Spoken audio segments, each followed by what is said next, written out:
couple of strange experiences at a cemetery in Vancouver as a teenager, about 15 years ago or so. Everyone I've told this story to over the years seems to get a chill run down their necks from hearing it, so I thought it would make a good addition to your website, which I enjoy reading through on occasion, as I'm interested in hearing about other people's experiences with the unexplained. Back in the late 80s, I hung around with a group of friends who I'd hang around with and mostly get into trouble with. I guess looking back, we didn't really have any beliefs or interest in the supernatural or spirituality, and I suppose we were kind of like teenage nihilists in a way, getting into trouble with the police and partying a lot, not conscientious about school or the future, so what would happen at the cemetery would all seem the more strange. Well anyways, one school night, we were out looking for something to do at around 10 or 11 at night, and we couldn't really think of anything as it was midweek, and most people our age only went out on the weekends. We ended up just driving around with no destination in mind, and at one point, someone suggested we go to a local cemetery, just because we had nowhere else to go. This cemetery is cut into the forest on the side of a mountain, and is basically just a giant field, surrounded by trees, and all the headstones are just flat plates on the ground, so that if you didn't know it was a cemetery, it would just appear as a big empty field upon entering it. The point is that there's absolutely nothing to obstruct your view or cast strange shadows in the cemetery. To get into the cemetery, you have to drive through a 40-meter winding road that runs through trees and bushes, etc. And this road eventually branches out so that cars can access different parts of the cemetery. There were 3 of us in the car, with myself driving, a friend in the front seat and one in the back. As I pulled the car into the small entrance road, I slowed the car right down and put on the high beams and drove the car at a snail's pace towards the cemetery. As we made the last little bend in the road and entered the cemetery, the high beams suddenly illuminated the entire field, and it was at this point that I suddenly and finally jammed my foot on the brakes, because about 15 meters in front of us stood a group of about 30 to 40 people. I think I recall my friend sitting next to me saying something to the effect of, "What the hell is going on here?" I don't know.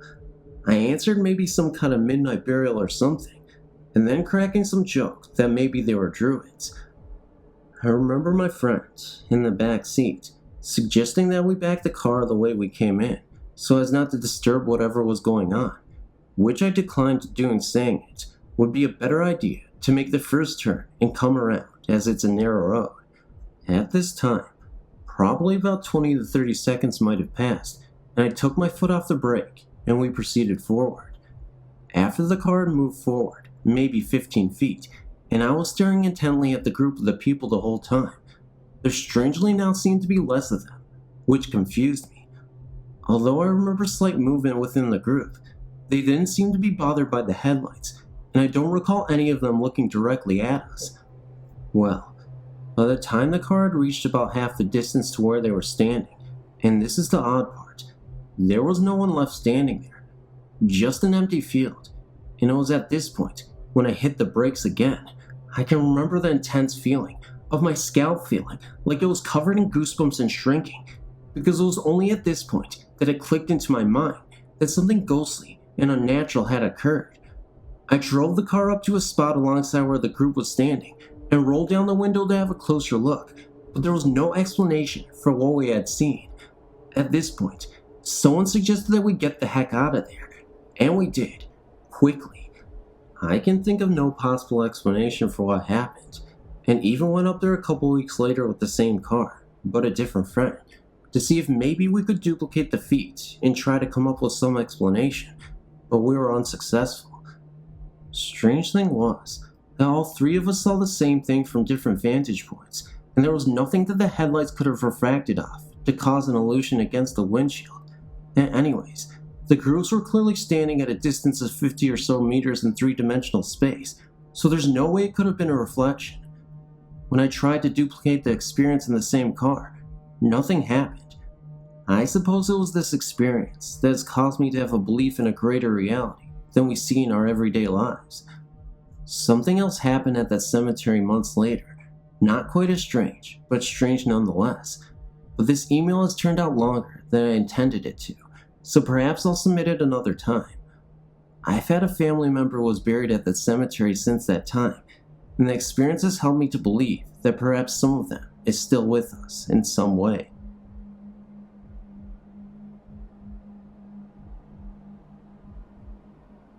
I would like to share the experience we've had, my husband and I, with the ghost of a dead boy. We had some pretty scary moments. A few years ago, we moved into our new home. An old lady had lived there for years and had passed away 2 years before shortly after she moved into an old people's home. The house had been left empty since she moved out. We were the first ones to move in. It was the beginning of springtime, so it was a little cold inside. As we turned on the central heating system, we heard a noise as if a kettle was whistling. We thought it was just a little dry, as it had not been used in the last 2 years. This was just the beginning. When you entered our house, you would see a hallway surrounded by the living room, bathroom, bedrooms, and closet with the central heating system inside. As time passed away, we did not take any notice of the heating system making noise. I must say, I felt kind of awkward when I passed a particular closet. Next thing happened was on our clock. The pendulum would stop at different times. I would give it a swing, and it would keep going for days. It happened many times, and looking back on it, our cats were always looking at things we weren't able to see, especially into the direction of the clock. Then our candles. We used to burn them every night at 2 places in our living room. We never had any problems with drafts, but suddenly we noticed our candles were burning unsteadily. All these things happened in our living room, and we never thought anything of it until one evening the pendulum stopped, the candle started flickering, and a cold chill went through the room. The temperature dropped instantly, and suddenly the noise from the central heating system didn't sound like a whistling kettle anymore, but like a stream drain running right through our living room. We looked at the TV, and suddenly we saw the display changing numbers, and the screen turned to snow. It looked like it was trying to find a channel to display something we did not want to see. My husband rushed to the thermostat to turn it down so the central heating would stop making noise. The TV went back to the channel we had been watching before, and everything went back to normal. Except for the 2 of us, we were scared to death, and we realized that something was haunting us. As we thought back at all the times the pendulum stopped, the noises from the central heating, the uncomfortable feeling we got from that closet and the candles, something or someone was trying to scare us out of our home. I told my husband that it was time to take some action, or things could get worse.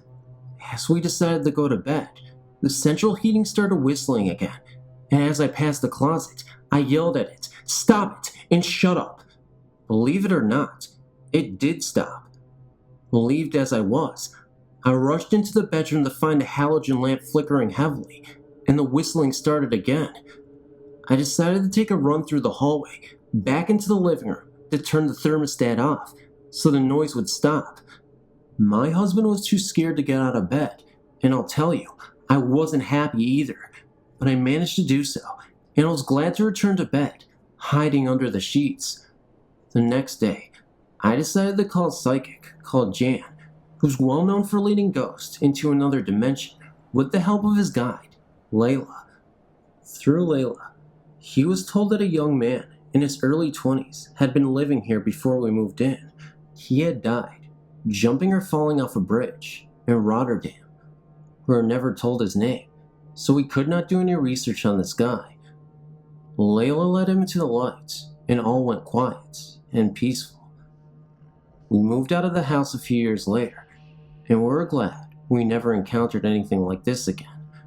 It still gives me the creeps just thinking about it. Kind regards, and good luck with your website.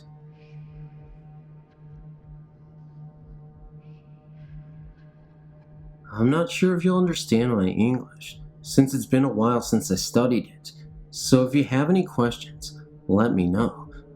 It happened when I was in my early teens. I think first, I should describe my room to you.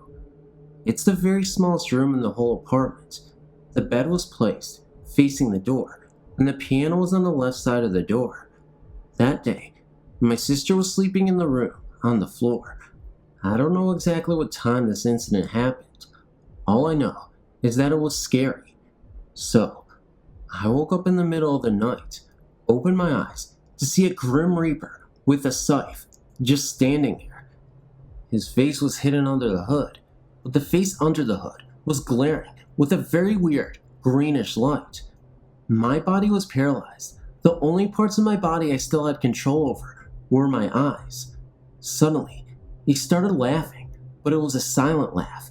The most unusual thing about this, though, was that I could still hear him laughing, even though it was silent. His laugh would be best described as something evil and demonic. It was just cruel. I closed my eyes because I couldn't look at it any longer, and if I did, my heart would have jumped out of my mouth. When I opened my eyes, he was gone. I could still hear his laugh. It's weird that I fell asleep after that. After this incident, strange things started happening to me. I'd wake up in the middle of the night with my body stiff and be afraid of nothing, even if I was alone in the room. Or I'd feel like something's trying to touch me. Having dreams about people I don't know, and they always tell me that they're dead.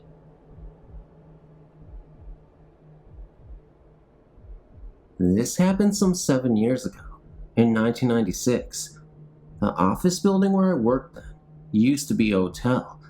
I was told there were 2 ghosts in the building. One, on the 7th floor, was supposed to be the ghost of a murdered hotel maid, but no one could tell where or what the second one was supposed to be. I shared an office on the corner of the 3rd floor, and my colleague and I would often look up from our work, expecting to see someone, but there was never anyone there. We both felt that someone had walked through the office door, which we kept open for ventilation. An old office building such as this one did not have air conditioning.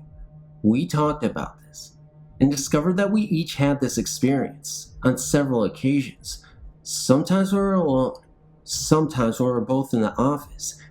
We eventually decided that we must be hearing someone walk along the corridor past the office, and after this, our imaginary visitor did not make their presence felt nearly so often. Then one morning, as I came back from the small area known as the tea bay, after making myself a coffee, I distinctly saw a man enter our office doorway. When I followed a few seconds later, there was only my colleague there. He insisted that no one had come through the door, and he said I must have been seeing someone going around the corner. I maintained that I had distinctly seen someone in the light coming from our doorway, and that the corridor beyond our office was dark at that time because the lighting was being replaced. A few weeks later, I saw the same man going into the tea bay, which is no more than an alcove with a water heater, refrigerator, and cleaning facilities, and when I got there, it was empty. There was no way he could have come out again without passing me. There was no other exit. I told my colleagues, and they said I must have seen someone going into either the men's or the women's toilets, which are on either side of the tea bay. I maintain that I saw someone going into the tea bay. If they had gone into the toilets, I would have heard the doors closing. There are none on the tea bay.